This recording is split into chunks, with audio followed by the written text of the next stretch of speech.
안녕하십니까, 함재봉입니다. 한국사람 만들기 34강입니다. 오늘은 지난 시간에 이어서 이제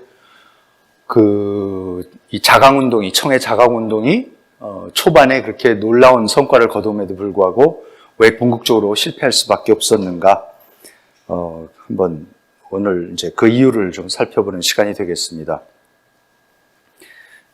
이 해관에서 벌어들인 돈, 이런 엄청난 수입으로 이 자강운동파, 이홍장 이런 사람들이 계속해서 이제 개혁을 추구합니다. 그러니까 뭐 공장도 짓고 뭐 이제 이런 거는 뭐 외교부도 만들고 그런 거 하는 거는 물론이지만 또 하나는 이제 교육을 결국은 해야 된다. 이 서양 학문을 가르쳐야 되지 않겠냐. 그래서 이제 동문관을 여는데 그 동문관은 뭐냐면은 중국도 과거 시험을 보고 있습니다. 그러니까 모든 게 그렇듯이 우리도 그렇지만 과거를 통해 과거에 시험 문제가 들어가야 되는 거죠. 그래야지 공부를 하죠. 과거 과목으로, 고시 과목으로 채택이 돼야지 그 공부하지 자체로 공부는 절대 안 하거든요. 그러니까 고시로 나오느냐 안 되느냐, 공무원 시험에 나오느냐 안 나오느냐, 입시 시험에 나오냐 안 나오냐가 중요한 거죠. 그런데 이제 그러면 서양 학문들을 넣어야 될 텐데 서양 학문을 그럼 갑자기 어디서 공부를 시키냐. 서당이나 이런 데서 서원에서, 전통 서원에서 안 되니까. 그래서 이제 나라에서 동문관이라는 걸 만들자. 그래서 동문관이라는 걸 만들어서 거기에서 서양 학문을 가르치자. 자, 그런데 그러면 거기에서 거기에 와서 사람들이 서양 학문을 배우게 하기 위해서는 거기에서 그 학문을 공부를 했으면은 그게 과거랑 어떻게 연결이 돼야 된다. 그러니까 이거를 여기를 졸업을 하면은 여기에 3년제, 4년제를 졸업하면 과거를 쳐서 뭐 그게 9급이다, 7급이다, 5급이다, 6급이다 뭐에 해당되는 거를 줘야 된다. 이제 이런 거를 이런 게 이제 굉장히 중요한 내부의 이제 이념적 투쟁이 되는 거죠. 그러니까 이제 이홍장 같은 사람들은 어떻게 해서든지 이 동문관을 졸업한 사람들한테 그런 자격을 주기 위해서, 과거에서 주는, 나라에서 주는 그 자격을 주기 위해서 이제 굉장히 애를 쓰는 겁니다. 그래서 이홍장 참 바쁜 사람입니다. 우리는 무슨 뭐 원세계 데리고 와서 우리나라만 못 살게 굴고 뭐 어쩌고저쩌고 한 사람, 정말 대단한 사람입니다. 진짜 온갖 거에 다 안 끼어드는 데가 없습니다. 근데 중국본 이홍장 다 그렇습니다. 정말 놀라운 사람들입니다. 뭐라고 했냐면 1863년 상소에 통상의 강령은 본디 총리 아문에 달려 있으나 중후의 교섭 사건은 두 항구에 도리어 많으니, 그러니까 원래 외국하고 통상하고 문제는 총리 아문에서 다뤄야 되는데 총리 아문은 지금 베이징에만 있지 않느냐. 아직까지 뭐 어디, 근데 항구 같은 데서 외국하고 맨날 교류하는데 거기는 결국은 옛날식으로 팔기군, 그 총을 일으켜도 그 팔기에서 다 이제 관리들을 하고 있는 거다. 생각건대 다방면으로 취하고 도처에서 구한다면 서양 언어와 문자를 익히는 자들이 반드시 많아질 것입니다. 사람 수가 많아지면 그 안에서 인재가 나오는 법입니다. 저 서양 사람들이 장기로 자랑하는 추산지학, 수학, 경물지리, 화학과 상소물리학, 제기상상지법, 제조술은 모두 정수를 구하고 실질의 힘을 써서 책으로 기록해 놓았는데 번역된 것은 열에 겨우 한둘에 지나지 않으니 반드시 아직 번역되지 않은 서적을 모두 읽을 수 있어야 비로소 그 오묘한 이치를 탐색하고, 그러니까 외국어를 배워야 된다. 자꾸 번역한 책, 번역한 거가 10개 중에, 10권 중에 두세 권도 안 되는 거고, 그나마 그거 읽어갖고 파악 안 된다. 말을 배워서 그걸 제대로 원래 원어로 이제 파악을 해야 된다. 피상적인 것으로부터 정밀하고 은미한 것에까지 들어갈 수 있을 것입니다. 우리 중화의 지교와 총명이 어찌 서양보다 못하겠습니까? 과연 서양 문자에 정통하고 숙달되어 더욱 전습한다면 윤선, 대, 화기, 대포 등 일체의 기교를 조금씩 익혀 나중엔 환히 깨달을 것이니 중국의 자강 지도에 보탬이 될 듯합니다. 그러니까 이런 거 가르치십시다 하고 이제 상소를 올리죠. 그랬더니 이제 반동이 일어나기 시작하는 겁니다. 거기에 이제 의정척사파들이 도찰원, 그러니까 사헌부, 우리의 사헌부에 해당하는 도사 장송조가 곧바로 상소를 올려서 과갑과 정도는, 그러니까 과거를 보고 이러는 거는 책을 읽고 도를 배워야 하니 어찌 반드시 그들로 하여금 기교를 익히게 할 필요가 있겠습니까? 왜 자꾸 기술, 수학 이거 다 기교. 사람 되는 걸 가르쳐야지. 이게 무슨 경서를 읽어야지 기교를 뭐하러 거기를 가르치라고 그거를 과거 시험에까지 지금 집어넣겠다는 이게 무슨 소리냐 이제 이렇게 나오는 겁니다. 사습과 인심에 크게 관계될 것입니다. 사습, 선비들의 분위기 이런 거에 아주 굉장히 나쁠 것입니다. 그랬더니 그래도 황제가요.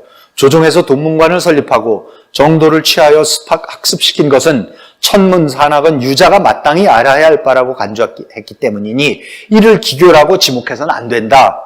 정도 인원은 생각하는 것이 비교적 정밀하니 학습이 자연히 쉽고 또한 책을 읽고 도를 배움에 있어 일방적으로 한쪽을 버리는 일이 없다. 그러므로 서여계를 파견하여 이 일을 총괄하게 하고 전적으로 책임을 맡긴 것이다. 이는 서법을 빌려 중법을 인증한 것에 지나지 않으며 성인의 길을 버리고 잘못된 길로 접어든 것이 전혀 아니니 어찌 인습과 사습에 장애가 생기겠는가. 그 어사가 조정신하들에게 타당하게 의논케 해줄 것을 청한 일은 다시 논의하지 말라. 잔소리하지 말라 이거 한다. 라고 그랬더니 더 큰 사람이 이제 워런이라는 몽고족 8기군 출신이고 아주 당대 최고의 유학자가 있습니다. 워런이라는 사람이 상소를 올립니다. 어제 장송조가 천문산학은 정도를 정도를 배우는데 필요가 없음을 논한 상주문을 보았습니다. 그런데 이에 대한 상유를 받으니 상께서 내린 걸 받아보니 조정에서 동문관을 설치하고 정도를 취하여 학습시킨 것은 천문산학은 유자가 마땅히 알아야 할 바라고 간주했기 때문이니 이를 기회라고 지목해서는 안 된다. 책을 읽고 도를 배움에 있어 일방적으로 한쪽을 버린 일이 없다라고 하셨습니다. 수가 유계의 하나가 되면 참으로 성유와 같이 유자가 마땅히 알아야 할 바니 6예 중에 하나가 수예요. 그러니까 우리가 도, 서, 그러니까 활도 쏘고 사 이런 그 6예 중에 하나가 마지막에 그 수가 하나 들어 있습니다. 그러니까 수가 6의 하나가 되면 참으로 성유와 같이 유자가 마땅히 해야 할 바이니 잘못된 길에 비할 바가 아닙니다. 다만 어리석은 신의 소견으로는 천문산학은 이익이 매우 작고 서양인이 정도를 교습하는 것은 손해가 매우 크니 심사숙고하지 않을 수 없는 것입니다. 부디 우리 황상을 위해 이를 설명하게 해 주시옵소서. 제가 듣건대 입국의 도는, 나라를 세우는 도는 예의를 숭상하고 권모를 숭상하지 않는 데 있으며 근본이 되는 계획은 인심에 달려있지 기회에 달려있지 않습니다. 백성의 마음을 얻어야지 무슨 기술 이런 거 갖고 되는 게 아닙니다. 이제 이를 말단에 불과한 일예, 그러니까 6예 중에 마지막 예, 말단에 수에서 구하고 또 오랑캐를 스승으로 받든다면 오랑캐의 교묘한 속임수는 논외로 하더라도 반드시 그 정교함을 모두 전수해 주지는 않을 것입니다. 그럼 뭐 다 가르쳐 주겠냐? 절대로 진짜는 안 가르쳐 줄 거다. 설령 가르친 자가 성실하게 가르치고 배우는 자가 성실하게 배우더라도 얻는 것은 술수하는 선비에 불과할 것이거늘 고금 이래로 술수에 기대어 쇠약한 것을 다시 떨쳐 일어나게 할 수 있는 자가 있다는 말은 듣지 못했습니다. 광대한 천하는 인재가 없음을 금심하지 않는 법입니다. 만약 천문과 산학을 반드시 강습하고자 할진대 널리 인재를 구해서 채용한다면 반드시 그 술에 정통한 자가 있을 것이니 어찌 반드시 오랑캐여야 하며 어찌 반드시 오랑캐를 스승으로 섬길 수 있겠습니까? 굳이 해야 된다면은 중국 사람 구해라. 그런 천문수학이고 하는 분명히 중국 사람도 있을 것이다. 또 오랑캐는 우리의 원수입니다. 한풍 10년의 순리를 거슬러 전쟁을 일으켜서 우리 기전을 침범하고 우리 종사를 두려움에 떨게 하고 우리 원명운을 불태우고 우리 백성을 살해했습니다. 우리 조정에서 200년간 겪지 못한 치욕이니 학사 대부가 모두 마음 아파하고 골치를 썩이면서 지금까지 한탄을 삼키고 있습니다. 조정 또한 어쩔 수 없이 저자들과 강화했을 뿐이니 어찌 하루라도 이 원한과 치욕을 잊을 수 있겠습니까? 많이 들어본 얘기 같지 않습니까? 예? 예? 기축봉사, 그렇죠? 송시열이 기축봉사하면서 이 천추의 하나 어떻게 우리가 잊어버릴 수 있겠습니까? 강화를 논의한 뒤로 예수교가 성행해서 무식한 백성의 반이 이미 미혹되었습니다.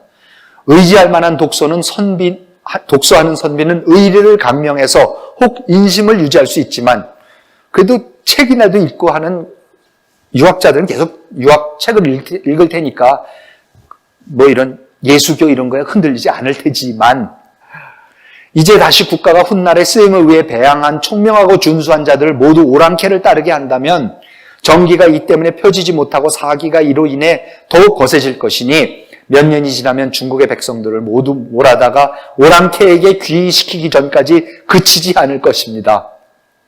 제가 들으니 오랑캐는 전교할 때 항상 독서인이 선뜻 교리를 배우려고 하지 않음을 한스럽게 여긴다고 합니다. 이제 정도로 하여금 저들을 쫓아 배우게 한다면 아마도 학습은 반드시 정통하지는 못할 것이요 독서인은 이미 저들에게 미혹되었을 것이니 단지 그 술책에 빠질 뿐입니다. 엎드려 바라옵건대 황제 폐하께서는 독단을 내리셔 예전의 논의를 즉시 폐기하여 대국을 유지하고 큰 우환을 막으시옵소서. 그리하시면 천하의 큰 다행일 것이옵니다. 라고 외인이 상소를 올립니다. 그래서 결국 꺾입니다. 그래서 못 꺾습니다. 그러면서 결국은 전국적으로 방을 해서 학생들을 모집하는데 동문관에는 27명이 응시를 하고 대부분도 중년의 실직자. 동문관에 입학하면 학업 보조비를 받는다는 소문을 듣고 온 사람들. 그래서 3년 후 정규 과정을 이수하고 졸업한 것은 5명뿐입니다. 그러니까 서양 교육을, 서양 학문을 중국 학문에다가 교과 과정에 접목시키려는 이 시도는 결국은 완전히 이제 실패를 합니다. 나중에 이제 동문관에서 찍은 사진이고 외국 학자들을 이제 결국은 불러오기 시작하죠. 그래서 사진 보시면 여기 이제 그때 당시 외국 학자들이 그 후에 이제 가리키기 시작하는 거죠. 그렇지만 이제 과거제랑 연동이 되지 않으니까 소용이 없는 거죠. 그러니까 이제 또 한쪽에서는 유학생 파견합시다. 그래서 이제 정일창이라는 사람이 이제 보내자고 그럽니다. 그래서 여기서도 그럽니다. 일본에서는 어린아이들을 러시아와 미국 두 나라에 나누어 보내서 학습시키고 있으니 신등도 이미 풍문을 들었으며 또한 관운을 특파해서 조사시킨다는 말도 들었습니다. 엎드려 생각건대 외국의 선박과 대포를 구매할 때 외국에서 인원을 보내서 교습해야 할 경우 각 동무의 조처가 온당치 않으면 폐단이 원래 맞느니 참으로 관운으로 하여금 인원을 인솔하여 외국에 나누어 보내서 학습시키는 것에 편리함만 갖지 못합니다. 이럴 바에 우리가 유학생을 보내십시다. 그래서 이것도 정일창이 정국본한테 부탁을 해서 정국본이 상소를 거듭 올려가지고 결국은 허락을 받아냅니다. 그래서 정국본이 자기가 이제 돈을 다 대서 학생들을 보내기로 미국의 유학생을 보내기로 합니다. 그래서 중국본은 상하이에서 유학생들 모집하는 관청을 열도록 허가를 하고 1872년 유학생 모집 공모에 30명의 남학생이 공모를 합니다. 이 남학생들 누가 인솔을 해가냐면 용괭이라는 사람이 인솔을 해갑니다. 상해 출신으로, 광동성 출신으로 가난한 고와 같이 자란 사람인데 선교사가 미국에 보내줘서 1854년에 예일대학교를 졸업합니다. 이게 그 예일대학교 졸업 앨범에 있는 용괭이의 사진입니다. 이런 사람들이 있었습니다. 그래서 용괭을 시켜가지고 커네디컷주, 자기가 공부했던 커네디컷주에 보내서 거기에 주도인 하트퍼드의 교육위원회 협조하에 중국 유학생 본부를 차리게 합니다. 그리고 유학생들을 그 지역의 미국인 가정에 일정 금액을 주고 맡기기로 합니다. 그러니까는 1871년에 이와쿠라 사절단으로 미국에 보내갖고 거기 여학생 5명을 예를 들어서 갖다 놓고 뭐 가네코 겐타로 같은 사람을 또 나중에 하버드 가게 되는 그런 유학생들을 남기고 거기 집안에다가 미국 사람들 집에다가 돈 주고 부탁하듯이 이제 똑같은 거를 중국도 이제 하는 거죠. 그래서 이제 거기서 학교를 다니도록 합니다. 그러고 나서는 이제 워낙 반대가 심하니까 이 보수파들의 의정척사파들의 반대를 무마하기 위해서 진란빈이라는 사람을 또 파견을 해서 이 사람은 뭐예요? 가서 중국계 정통 학문을 수업을 하도록 하는 거죠. 그래서 주말만 되면은 다시 한학을 이제 공부하게끔 하는 거죠. 그래서 그 후 3년간 매년 30명의 유학생이 추가로 와서 1875년에는 전체 수가 120명이 하트포드 커네티컷에서 미국 가정에서 살면서 이제 공부를 합니다. 그래서 왼쪽 아래 사진은 당시 처음에 파견됐을 때의 중국 학생들, 어린 학생들입니다. 이거 완전히 중국 복식으로 이걸 하고 갔고, 이건 이제 미국의 주말에 이제 중국 학문을 공부하는 모습을 이제 미국의 잡지에서 이제 실어준 건데요.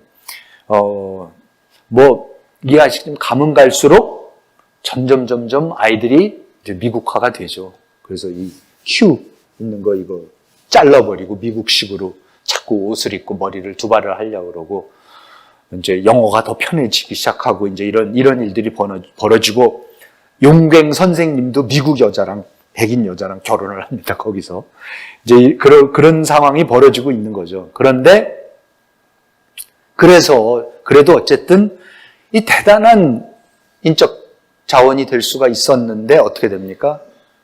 1881년 다 귀국하라는 명령이 떨어집니다.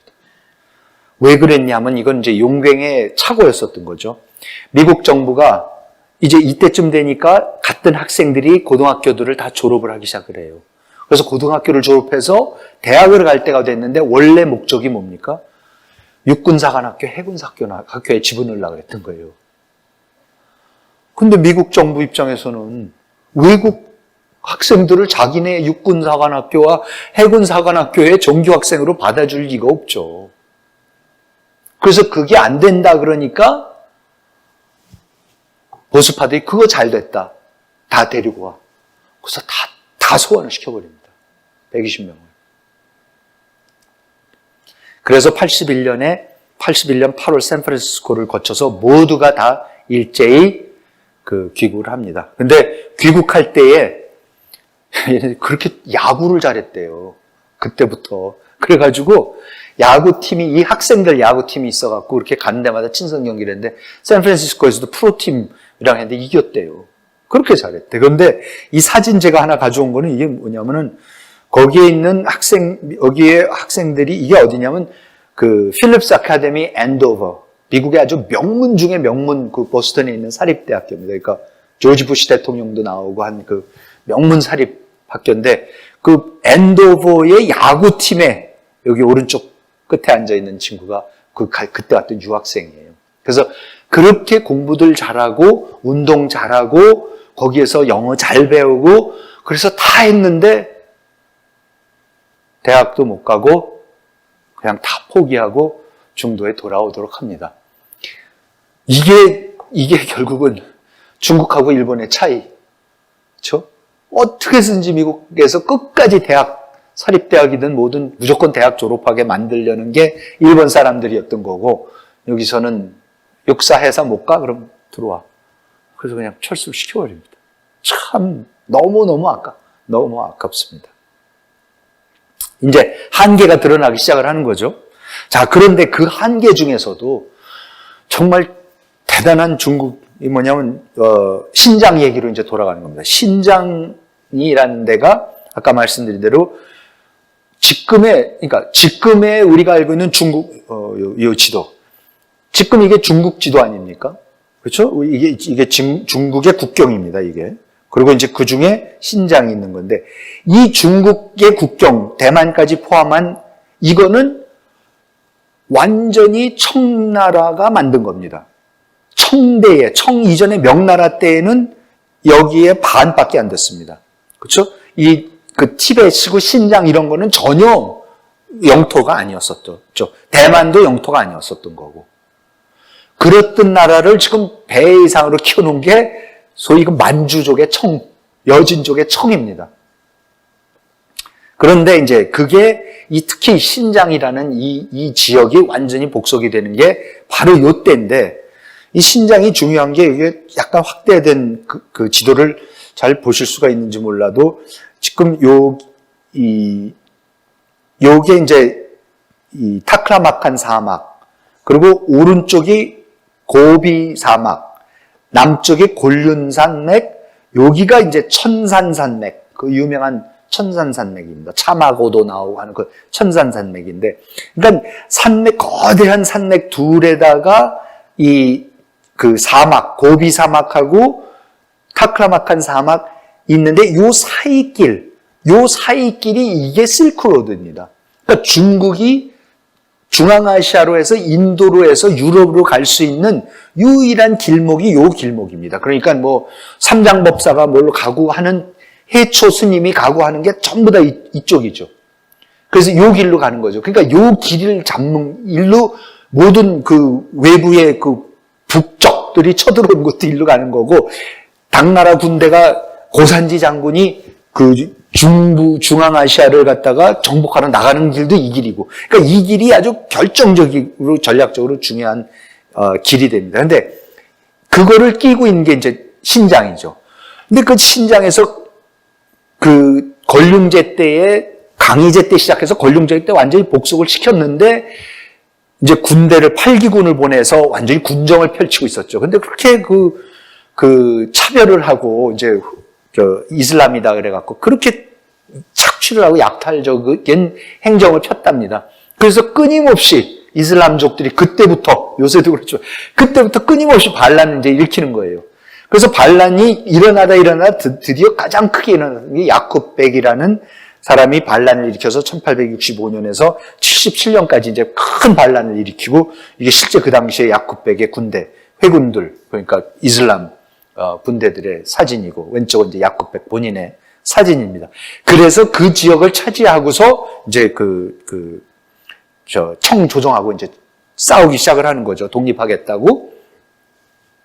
그때에 러시아는 이제 계속 동진을 하고 있을 때인데, 중국이 저러고 정신이 없으니까 그때의 일리라는 지역, 아까 말씀드렸던 바로 그 지역, 요 지역을 중국이 정신없을 사이에 자기네가 점령을 해버려요, 러시아가. 그러면서 중국이 이거를 지킬 힘이 없으니까 우리가 잡고 있는데 너희가 그 난을 평정하고 나면 돌려주겠다. 라고 해요. 근데 난을 평정할 일은 전혀 없을 거라고 생각하고 이제 그거를 다 자기네가 차지해서 이제 중앙아시아의 길목을 차지하려고 이제 러시아는 혹시 또 이제 그걸 노렸던, 그러니까 지금 야쿠백, 그러니까 뭐 저쪽에서는 지금 태평천국이나 뭐 유럽하고 싸우고 있어야 되고 무슨 딴 난도 일어나고 있는데 이제 또 여기는 둔간 반란이, 이슬람 반란이 또 이제 일어난 거고, 그 틈을 이용해서 러시아는 또 그 전략적인 지역을 또 차지해버리는 거고, 그러니까 이 상황에 이제 청조정이 처해 있는 거죠. 그래서 이제 여기 나와요. 니엔난, 1851년에서 68년까지 일어나는 이 니엔난, 이 분홍색 지역들이, 이게 또 니엔난. 남쪽이 여기가 요 남쪽의 양자강을 따라서 가는 게 태평천국에 난 둔간반란, 또 74년에 일본의 대만정벌도 있고, 그러니까 진짜 나라가 정신이 없습니다. 외적의 침입이 끊이지 않고 반란이 끊이지 않는 게 이제 청조 말입니다. 그런데 이때 좌종당이라는 사람이, 전국번하고 좌종당하고 곽숭도 이런 사람들이 아까 말씀드린 그 상군, 그러니까 호남성의 선비들로서 그 사람들이 군대를 일으켜서 싸워서 태평천국을 난을 진압한 사람들인데, 그거를 했던 좌종당 장군이 이제 또 맡아요, 이거를 수복해라. 신장 수복을 해라. 그래서 1876년에서 77년에 군대를 일으켜서 먼저 니엔난을 그러니까 먼저 태평천국의 난을 평정을 하고 니엔난을 평정을 하고 그리고 또 군대를 이끌고 이제 이 신장을 수복하러 갑니다. 이때에 신장 수복을 하는 이홍장하고 좌종당이 둘이서 이제 같이 그 모든 일을 같이 했었던 사람인데 이홍장은 바다를 지켜야 된다라고 해서 해군을 중요시하는 사람이었기 때문에 이 사람은 지금 그거 신장 수복할 필요 없다. 우리 바다 지키는 데다가 돈을 더 쓰자 그런 거를 좌종당하고 둘이서 거대한 논쟁이 붙습니다. 그러니까 아까 그 해관에서 온 그 돈, 그 1,몇백만 양을, 1,400만 양을 바다 지키는 데 쓸 거냐, 해군 기르는 데 쓸 거냐, 신장 수복하는 데 쓸 거냐를 갖고 좌종당하고 이홍장이 조종해서 격돌을 해서 결국은 서태후가 좌종당의 손을 들어줘요. 일단 이거 평정을 해라. 그래서 그 돈이 이제 좌종당한테 가는 거고. 그래서 좌종당이 그걸 가지고 군대를 또 이끌고 가가지고는 가서 순식간에 또 이거를 갖다가 평정을 합니다. 그러니까 이때까지만 해도 이 중국 군대가 어쨌든 청일전쟁의 그때의 이게 10년 전인데, 20년 전이구나. 청군대는 이때만 해도 전혀 달랐어요, 아직도. 그래서 순식간에 야쿠백의 난을 평정시키고 야쿠백은 자살하고, 그리고 그때의 평화조약을, 그 다음에 이제 러시아한테 가서, 러시아가 이제 기절을 한 거죠. 아니, 이 사람들이 무슨 힘이 있어서 이걸 또 저걸 수복을 해. 난을 평정을 해. 그러니까 자기네가 약속했던 1, 2 지역을 이제 내줘야 되는 거죠. 그래서 이제 거기서 또 힘든 협상을 벌여져 갖고, 거기서 이 사진을 제가 보여드린 게, 이게 얄타 회담이 나중에 벌어지는 그 얄타예요. 그 유명한 얄타의 리바디아 공. 똑같이 윈스턴 처칠하고 루즈벨트하고 스탈린이 앉아있는 그 유명한 사진 있는 얄타 회담에 있는 근데 여기에서 러시아하고 중국이 이제 협상을 해서 거기서도 이제 그 협상을 하고 그래서 결국은 완전히 1, 2도 되찾고 그리고 신장도 수복을 하는 게 그게 이 왼쪽에 사진이 있는 이 좌종당 장군의 사진입니다. 근데 제가 이 책을 쓰면서 처음 알았는 게 미국의 우리나라 중국집에는 없는데요. 미국의 중국집에 가면은 미국 사람들이 제일 좋아하는 중국집 중에 제너럴 조스 치킨이라는 닭강정 같은 약간 나조기 같은 좀 그런 게 있어요. 그게 제너럴 소스 치킨이네요. 그래서 왜 제너럴 소가 누군가 했더니 그 제너럴 소가 이 좌종당 장군이에요. 그래서 중국말로 조종탕찌, 좌종당 게, 좌종당 치킨이에요. 그러니까 제너럴 소스 치킨. 그러니까 얼마나 중국 사람들이 좌종당을 높이 평가했으면은 그래서 이제 이것도 찾아보면은 샌프란시스코에 왔던 중국 이민 중에 식당을 하는 어떤 사람이 이제 요리를 만들어서 이름을 짓다가 자기가 가장 존경하는 자기 본국의 장군님 이름을 따서 그래서 제너럴 소스 치킨이라고 해서 미국에 혹시 미국식 중국집에 가시면은 한번 시켜보시면 꼭 나오는 게 제너럴 소입니다. 하여튼 그 제너럴 소 덕분에 이 엄청난 지역을 지금 무진장의 히토리부터 시작해서 무진정의 갑자기 셰일 오일이 그렇게 많다지 않습니까, 여기. 셰일 오일인데 물이 없어서 이거를 빼내질 못하는데 무진장 묻혀 있고 그렇답니다. 이거를 이때 다 얻습니다. 그러니까 이제 신장도 수복을 합니다. 이 와중에도 1880년 청불 전쟁까지 일어납니다. 그래서 이게 지금 이 왼쪽 사진 보면 요게 이제 중국이고 통킨, 요게 안남, 요게 코친 차이나라는 요렇게 세 나라로 안쪽에 라오스 캄보디아니 있고요. 요렇게 세 나라로 나눠져 있어서 지네끼리 이제 싸우고 왕조들이 맨날 바뀌고 그러고 이게 회라는 그 수도에 있는 궁이고 그랬는데 이것도 굉장히 재밌는 얘기지만 복잡한 얘기 다 빼놓고 결국은 프랑스는 영국이 홍콩이고 텐진이고 뭐고 다 영국이 차지하면서 가니까 자기네 나름대로 중국 시장을 뚫어야 될 텐데 남방으로 들어간다 그래갖고 이제 남쪽으로 가기 시작해서 홍콩보다도 더 남쪽으로 가서 결국은 이 지금의 월남, 그렇죠? 인도차이나 반도를 통해서 중국으로 이제 들어가려고 시작을 하는 겁니다. 그래서 이제 그때 가는 거죠. 그래갖고 1862년 6월 5일 날 사이공 조약을 체결하고 외교권을 박탈하고 프랑스의 보호령이 되고 있대. 그리고 안남과 tonkin의 조약항들을 개항하고 안남에서 자유롭게 무역을 하고 64년에는 코친차이나 맨 남쪽에 있는 것도 프랑스령이 됩니다. 그래서 이제 이때의 전쟁을 일으키자, 이거는 안 된다 그래갖고 청나라 군대하고 프랑스 군하고 교전을 시작하는데 지금 왼쪽에 이홍장, 가운데 증기택은 누구냐면 증국본의 아들이에요. 증국본의 아들인데 이 사람이 최초 2대 주영 대사도 하고 그러면서 굉장히 외교관으로서 활약을 많이 하는 사람이고, 오른쪽은 이제 공친왕 혁헌이고, 이 사람들은 야, 프랑스랑 전쟁하라는 게 지금 말이 되는 거냐. 그런데 이 위정척사파들, 이 청의파라고 하는 사람들은 좌종당 장군이 이 신장 수복한 거가 이게 자기네 진짜 엄청난 국력인 줄 알고 싸워야 된다. 이거 내주면 절대 안 된다. 여기서 이제 스톱이다. 우리 막아야 된다.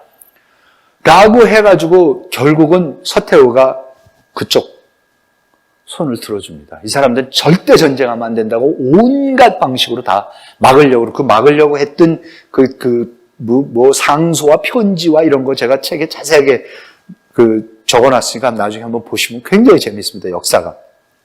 그래서 결국은 전쟁을 하는 거죠. 이 전쟁을 하면서 프랑스랑 청이 전쟁을 하는 거죠. 그러니까 서양 세력하고 처음으로 제대로 전쟁을 하는 거죠. 그러니까 이때에 이 소문이 돌면서 이제 전 세계가 이제 촉각을 세우고 있을 때에 이게 1884년 아닙니까? 1884년 12월에 조선에서는 무슨 일이 벌어집니까? 갑신정변이 벌어지는 거죠. 갑신정변이 벌어지는 그때로 잡은 여러 가지 이유 중에 하나가 김옥균 같은 사람이 잡은 이유가 뭐예요? 야, 프랑스하고 싸우는데 청군이 원세계 군대 몽창 빼갈 거 아니냐. 분명히 그 군대 빼가는 틈을 이용해갖고 우리가 거사를 하자라고 했는데, 물론 한 3분의 2는 빼갔는데도 불구하고 원세계가 그 군대 가지고 진압을 한 거고, 일본이 그냥 물러서 버린 거죠. 어마뜨거라고 물러서 버린 거죠. 그래서 지금 갑신정변이 일어나는 거예요. 지금 중국에서는 이제 마항해전이라는 게 벌어지는데, 제일 큰 전투가 아까 마미 선정창, 지난 시간에 이 복주에다 지어놓은 최대의 조선소랑 중공업 기지가 있습니다. 학교도 있고 그 안에 서양. 거기에서 이제 만들어낸 배, 서양에서 산 배를 해서 그게 남양 해군이에요. 북양 해군이 있고, 북양 해군은 이홍장이 천진 이쪽에서 자기가 운영하는 해군이었고, 이 후조, 복건성 그쪽을 해서는 이제 남쪽이니까 거기는 다른 해군이 지켜야 되니까 남양 해군이 지키는 거였었어요. 후조, 마미, 선정창에서 나오는 모든 무기들을 이용해서. 그런데 이제 이거를 그 당시에 누구한테 이 지휘권을 주냐면 장패륜이라는 여기에 이 왼쪽에 있는 사람한테 지휘권을 주는 거죠. 그래서 장패륜이 지휘권을 얻어가지고 나가서 이 프랑스 군대하고 싸우는데, 요 가운데 사진에서, 그림에서 보실 수 있듯이 이게 전에 요 부분에서 잠깐 말씀드리기도 했지만은 최초로, 인류 역사상 최초로 어뢰정이라는 게 있어. 어뢰라는 걸 사용하기 시작한 전투였습니다. 프랑스가 이때 어뢰정이라는, 요 앞에 보시면 조그만 배, 요 조그만 중국의 큰 배 앞에 조그만 배를 이용해서 어뢰를 싣고 가서 어뢰를 쏴서, 수중 어뢰를 쏴서 이 배를 격침시키는 그럽니다. 그래서 기함이 7분 만에 격침이 됩니다. 개전 7분 만에 격침이 됩니다. 그래서 이게 남양 함대가 개전하기 전날 찍었던 사진인데 이게 다음날 격침된.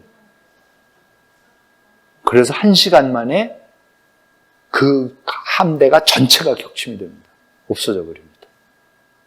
그래서 이때에 남양 함대에서 이홍장 보고 좀 도와달라고 북양 함대 보내서 이홍장이 못 보낸다고 그래서 아주 불구대천의 원수가 되는 거죠. 그래서 나중에 청일전쟁할 때 북양 함대가 일본한테 당할 때 남양 함대가 아무것도 안 합니다. 그래서 청은 한 나라로서 싸우는 게 아니고 갈라져서 이제 싸우는 거고 그런 게 이제 청일전쟁의 패전의 이유도 되지만 아무튼 이홍장의 입장에서는 커봐란 말이야. 저쪽도 중요하지만 지금 바다가 얼마나 중요한데 여기 투자하자고 그렇게 했는데 결국은 이렇게 이런다. 그러면서 이제 자기는 난 거기 안 낀다. 그래갖고 북양 함대는 어쨌든 살리죠. 이때까지는. 그래서 그러면서 이 청불 전쟁에서 지고 나니까 완전히 이제 양무운동 뭐하러 했느냐가 얘기가 나오는 거죠. 야, 그거 뭐 서양배, 서양 학문, 산수, 그 수업 배워갖고 뭐 만들었고 어떻게 했는데 1시간 만에 다 끝나는데 그 뭐 한 거야? 그 많은 돈 들여갖고 양무운동 말도 하지 마. 이렇게 되는 거예요. 참 그 청불 전쟁이 결정적인 역할을 합니다.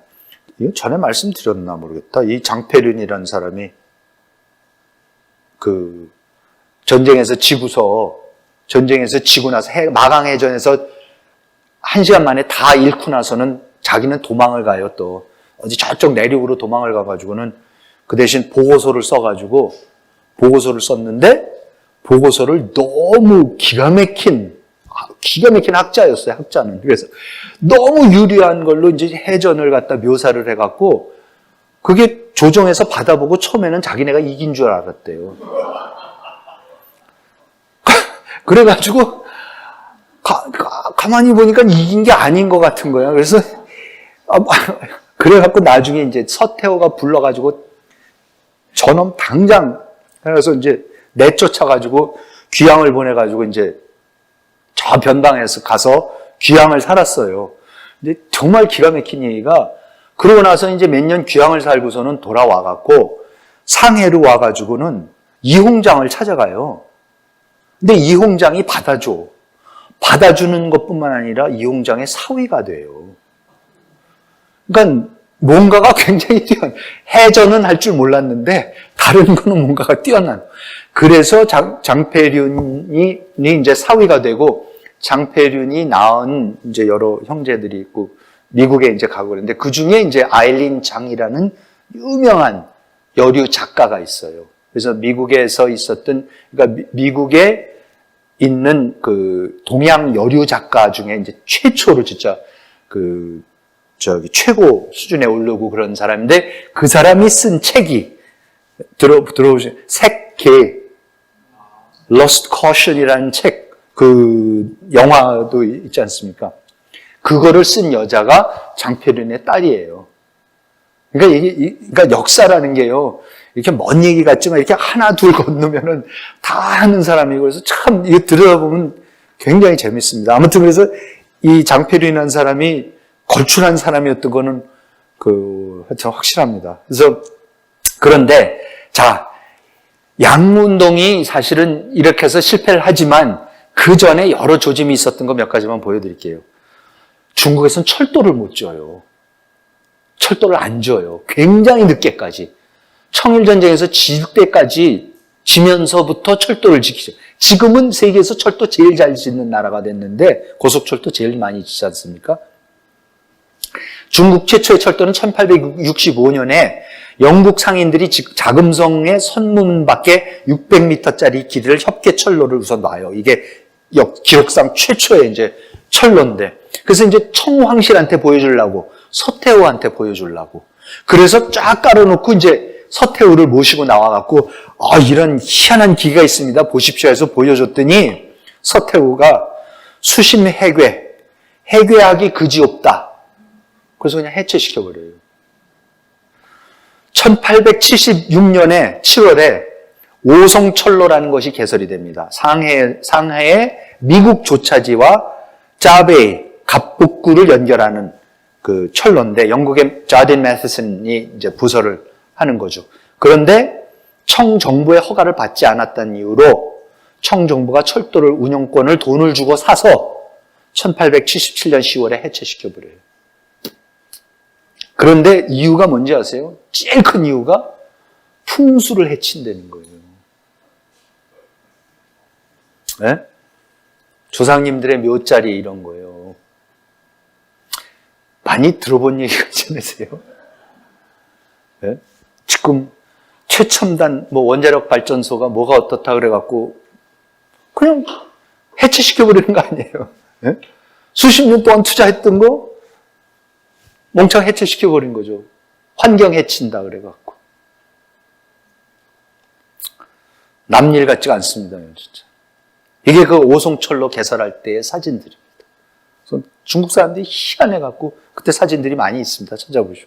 나와가지고 구경하고 막 기차에 올라타고 이제 이런 건데 이홍장이 나중에 회상하는 겁니다. 그해 겨울 베이징에 가서 제공을 아련한 후 공친왕에게 가서 철로의 이익을 온 힘을 다해 아뢰고 우선 시험삼아 청강에서 베이징까지 철로를 설치해서 남북의 화물 이동을 편하게 해볼 것을 청했습니다. 공친왕께서는 이 말을 옳다고 여기면서도 누구도 감히 이 일을 주관하지 못할 것이라고 하셨습니다. 서태후한테 아뢰야 될 텐데 안 될 거라는 거죠. 다시 한가한 틈을 타서 양군께 서태후, 동태후 양군께 말씀드려 볼 것을 청해봤지만 양궁도 이렇게 큰 계획은 결정할 수 없다고 하셨습니다. 그래서 철로를 못 놓습니다. 그러면서 하여튼 광산 하는 것도 못하게 하고 그것도 이제 땅을 파헤치고 풍수를 해치고 도대체 석탄이라는 거 파서 뭐 하는 거냐고 그거 필요 없다고 석탄 떨어지면 배가 못 가는데 그 배 만들어서 그런 석탄 떼는 윤선을 만들어서 뭐 하냐고 석탄 떨어지면 어떡할 거냐고 못 가는 건데 노는 이제 계속 갈 수 있는 거니까 하여튼 별의별 이유로 이제 계속 반대를 합니다.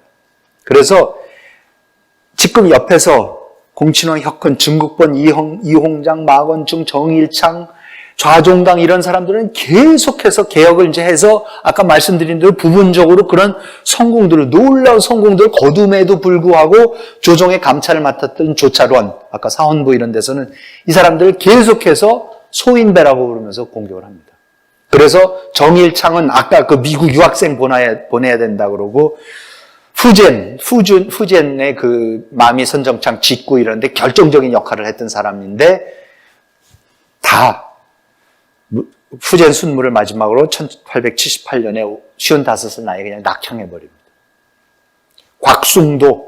곽숭도는 제가 1권에서는 자세하게 써놨습니다. 1권에서 태평천국의 난을 평정하는 이 후난 학파들, 이 후난성의 그 악록서원이에요. 예루서원이라는 그 서원을 중심으로 나왔던 기라성 같은 인재들이 증국본, 곽숭도, 좌종당 이런 사람들이거든요.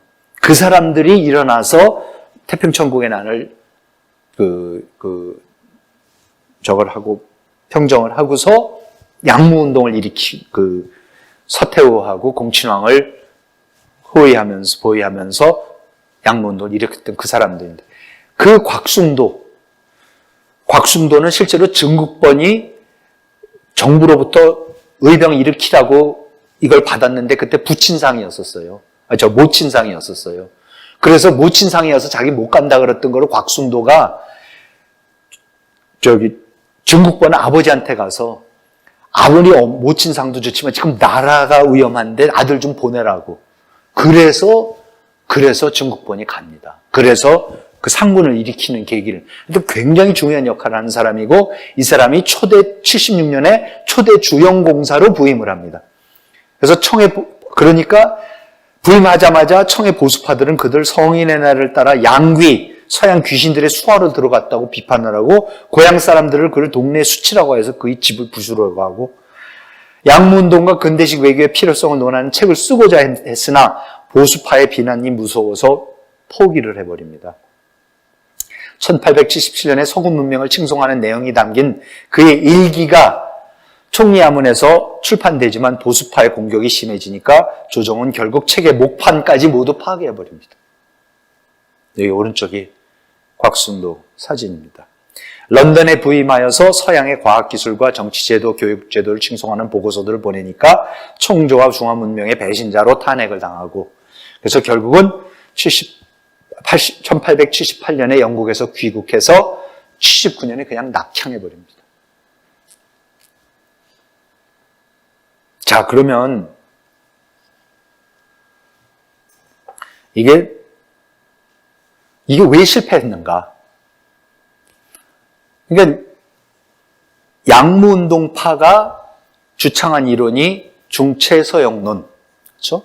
중국의 몸통과 서양의 기술을, 중국의 정신문명, 중국의 유교적 윤리 도덕, 이런 거는 그대로 우리가 갖고 있고, 그게 우월하니까, 서양의 윤리나 도덕보다는 우월하니까 그건 그대로 갖고 있고, 서양의 과학기술, 그렇죠? 이용할 수 있는 그 용만 배워와서 그 둘을 접목시키면은 서양 것도 배우고, 유교를 지키기 위해서, 유교 문명의 중국 문명을 지키는데 서양 거를 이용을 하면 되지 않느냐라는 게 그게 중체서역론이죠. 동도서기. 우리나라에서는 그걸 동쪽의 도, 서쪽의 기술, 그릇, 기라고 그러는 거고. 그 다음에 일본에서는 화혼양제, 일본의 혼과 서양의 기술, 제주, 이거를 접목시키면 돼요. 이게 똑같은 얘기예요. 그러니까 중체서용, 동도서기, 화혼양제. 이게 중국과 조선과 일본의 선비들이 서양을 접했을 때 그나마 위정척사파나 청이파가 아닌, 존왕양이파가 아닌 깨인 사람들 중에서 이걸 배워야겠다라고 하는 사람들이 대부분이 사실은 중체서용, 동도서기, 화혼양제의 사상을 갖죠. 아직도 우리 그런 사람들 참 많습니다. 그런데 일본하고 중국의 차이가 궁극적으로는, 일본은 화혼양제 아니에요. 그냥 양혼양제예요. 그냥 혼까지도 서양 거 다 하겠다라고, 다 전에 일본 말씀드린 서양 원숭이 같다고, 이토 히로부미 갖고 보고, 오쿠보 도시미치 보고 서양 원숭이냐고 맨날 수염이랑 옷이랑 훈장 달고 하는 거 똑같이, 비스마르크나 이런 사람하고 똑같이 하고 다니고, 맨날 서양 무슨 궁전 같은 거 만들어서 무도회 열고 그러면 도대체 이게 뭐 하는 짓이냐고, 이제 전통주의자들이 막 욕을 이제 하고 이제 이러는 거죠. 그런데도 일본은 그쪽으로 가거든요. 완전히 그냥 발가벗고 서양화, 처음부터 끝까지 서양화. 후쿠자와 유키지 같은 사람이 나와서 일단 서양화. 그냥 서양화부터 하자. 그냥 서양 거부터 배우자 일단. 라고 하는 게 일본의 명치 유신이 되는 거고, 메이지 유신이 되는 거고, 중국은 우리가 듣기에 굉장히 편하고 멋있고 말이 되는 것 같고, 꼭 먹고 알 먹고 우리 것도 지키고 서양 것도 들여오는 것 같은 동도석인데 이게 안 돼요. 그게 중국이 보여주는 겁니다. 이렇게 어디까지는 굉장히 잘 되는 것 같은데 그 다음부터 안 돼요. 지금 중국이 하는 게 똑같잖아요. 자본주의 같은 거 들여와갖고 시장경제 들어와서 약간 개방을 하면서 확 돼갖고 지난 3, 40년 동안 엄청나게 잘하잖아요. 근데 갑자기 뭐해 지금 와갖고 동도석이 하잖아. 사회주의식 자본주의, 사회주의 시장경제, 인민 독재식 민주주의, 그렇죠? 말이 안 되는 거잖아요. 그거는 우리가 봤을 때. 근데 그게 말이 된다고 저렇게 지금 온 나라가 지금 시진핑 이하로 다 그거 한대요. 사회주의 시장 경제에서 이게 더 우월하대요. 서양 거보다. 그러니까는 유교 이거 하면서 서양 거 갖다 하는 게 이게 우월하다는 거예요. 서양 거보다 지금. 근데 안 돼요. 그래서 제가 그런 글도 한번 썼었어요. 동영상을 만들었구나. 그냥 지금식 현대식 중체 서역론이다. 시진핑 하는 거. 근데 저 똑같다고 생각을 해요. 그런데 거꾸로 잠깐만 우리가 왜 동도석이라는 게 이렇게 매혹적인지, 왜 이렇게 그럴듯하게 들리는지 한번 자세히 봐야 됩니다. 우리가 아편 전쟁을 치르면서 이 사람들이 이제 서양 무기가 우월하다는 걸 이제 알았죠. 그래서 뭐 좌종당, 중국번, 이홍장 이 사람들은 실제로 아까 찰스 고든 같은 사람을 상승군이라는 서양식 군대를 아예 조직을 해서 찰스 고든한테 그걸 줘요. 지휘권을. 그래서 서양식으로 서양 군인들도 있고 서양식으로 완전히 찰스 고든이 훈련을 시켜갖고 서양 최신 대포들을 가지고 다니면서 이제 그 태평천국의 난을 진압을 도와주는 거죠. 이홍장 밑에서. 그래서 그 군대 이름이 상승군이에요. 상승이 뭐냐면 항상 이기는 군대. Ever victorious army. 뭐 비교도 안 되게 전투를 잘하니까. 서양식 군제를 해갖고 서양식 무기를 가지고 서양 군인의 지휘를 받으면서 그것도 영국의 가장 대영 제국의 가장 뛰어난 군인의 지휘를 받으면서 이제 그걸 전쟁을 했으니까. 그러니까 그런 거를 다 본 이홍장 같은 사람들은 당연히 이제 전쟁 끝나자마자 자기네들한테 엄청난 신유정변으로 놀랍게 자기한테 권력이 오니까 그 권력을 이용해서 이제 이걸 하자는 거였죠. 그런데 이제 이 사람들의 주장의 핵심이 뭡니까? 자기네가 하는 개혁은 중국 문명을 지키기 위한 것이다. 지금 중국 문명을 지키는 거다. 그러니까 전통주의파들이, 청이파들이, 위정척사파들이, 존왕양이파들이 아무리 뭐라 그래도 맞아. 우리도 똑같은 거 지키려고 그래. 다만 더 잘 지키려고 하는 것뿐이다. 그리고 우리 말 안 듣고 이 정도도 개혁 안 하면 중국 문명 붕괴할 것이다. 라고 이제 거꾸로 경고를 하는 거죠. 그래서 방법은 방법만 달랐지 목표는 똑같다. 우리 양문운동파나 보수파나 똑같다. 그런데 이제 차이는 뭐예요? 양문운동파는 근대식 개혁을 통해서밖에 못 지킨다. 유교 문명. 그런데 보수파는 한치라도 고치면 중국 문명은 무너진다. 근데 그 부분에 있어서는 전통주의자들이 맞아요. 고칠 거면은 하나라도 고치기 시작하면 무너져요. 문명이라는 게. 꼭 먹고 알 먹고가 안 돼요. 부분 개혁이라는 게 안 돼요. 더군다나 이렇게 엄청난 두 문명이 충돌했을 때는. 그러니까 사실은 양무운동, 중체서용은 처음부터 불가능한 일. 그래서 실용적인 측면을 개혁할 뿐이다. 유교 문명의 본체는 무관하다. 지키는 데만 사용하는 것이지 절대로 해치지 않는다. 이게 제일 좋은 게 뭐예요? 심리적 위안이에요. 서양 과학기술 화려한 거 다 받아들이면서도 그리고 그거를 다 즐기면서도 야 놀랍다. 그러면서도 뭐예요? 에이 정신문명은 우리가 우월해. 계속 자위하는 거예요. 정신문명은 우리가 우월해. 윤리도덕 아유 그 짐승들이야. 기계는 잘 만들고 뭐 겉으로는 화려한데 아유 속은 다 썩었어. 부모님 잘 모시고 충효하고 하는 거 우리야. 이제 이렇게 되는 거예요. 그래서 아무리 서양을 따라해도 중국이 본체이고 서양은 실용에 불과하기 때문에 중국은 여전히 서양보다 앞서 있다. 따라서 중국 문명을 바꿀 필요 없다. 이제 이런 얘기죠. 그런데 이제 여기에 제일 큰 구멍이 뭐예요? 서양 문명법, 그러니까 중체 서양론을 주장하면서 서양 문명의 어떤 부분을 빌려올 거면은 과학 문명을 빌려오면 안 되죠. 과학기술 문명은 그냥 그대로 효과가 나버리는 거거든요. 뭐 철학, 윤리 뭐 이런 거는 막 마냥 논쟁할 수 있잖아. 어느 게 우월하다. 아직도 우리가 동양 문명이 우월하다고 아직도 얘기할 수 있어요. 철학적으로 논증할 수 있어요. 근데 이거는 과학기술 대포가 어떻게 되고 지금 이거는 무슨 논쟁할 여지가 없잖아요. 그냥 쏴보면 아는 건데. 그 상대주의가 없어요, 여기에서는. 그러니까 중체 서용을 하는데 놀라운 게 뭐냐면 점점 거기에 접해본 사람들일수록 아무리 대유학자들이라도 그걸 버리고 서양 학문을 파기 시작한대요.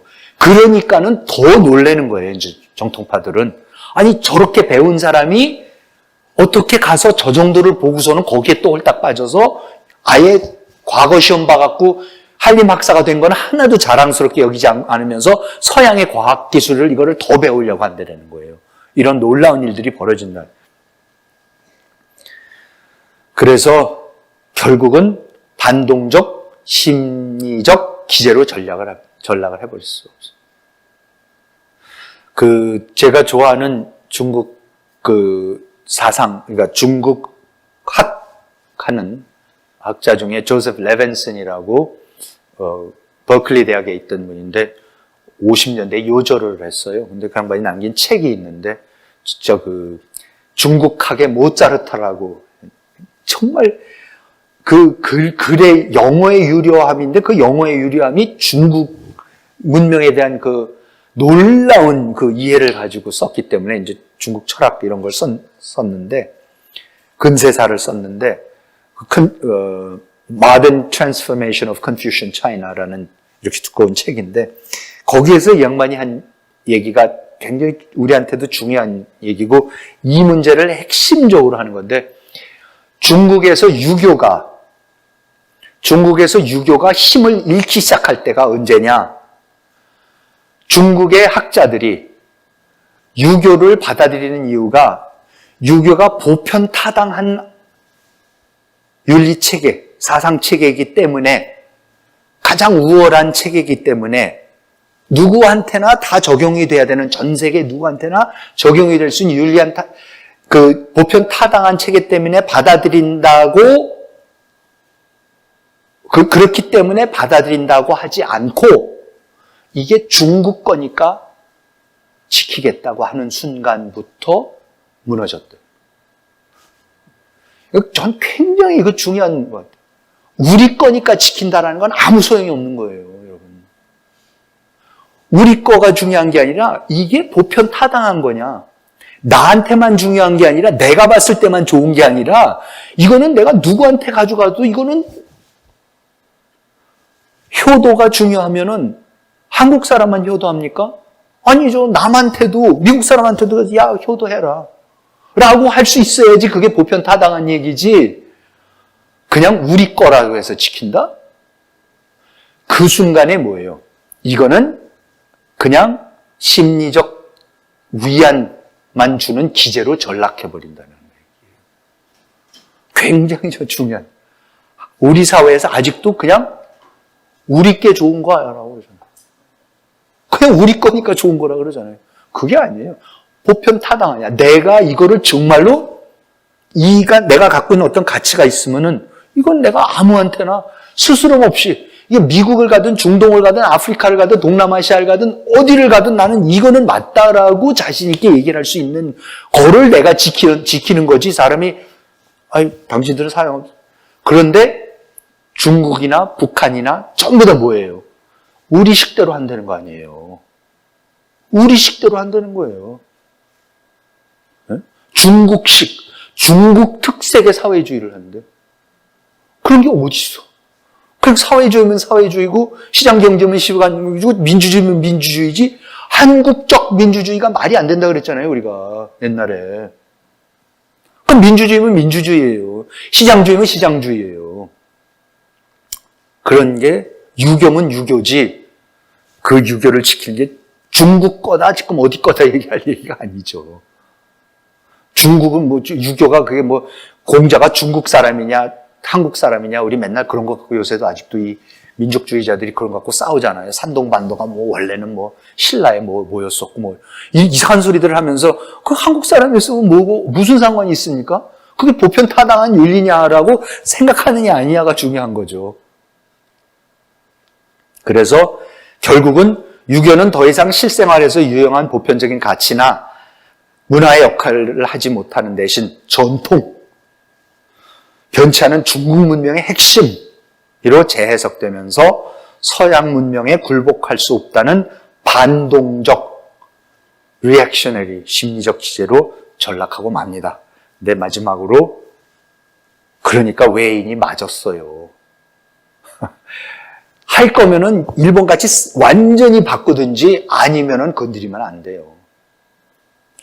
그래서 외인은 그걸 정확하게 알았어요.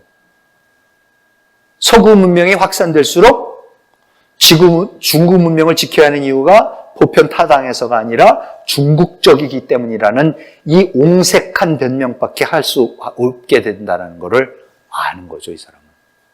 그래서 중체서용론이 중국 문명의 정체성을 지켜주기보다는 오히려 서구 문명의 침투를 용이하게 함으로써 중국 문명을 해체시키는 트로이의 목마다 라고 보는 거죠.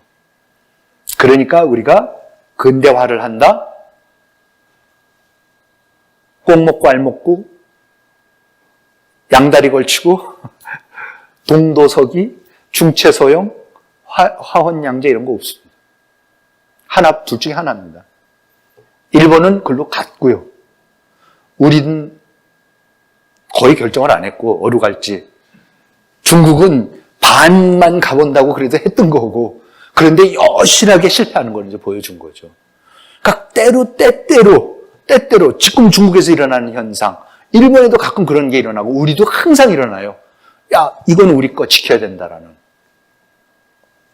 이거는 너무 서양적인 거다. 이건 너무 서양적 어떤 개인주의적이고 뭐고쩌고 이런 얘기하는데 그 중간에 못 세웁니다. 중간에 세우면 다 무너지는 겁니다.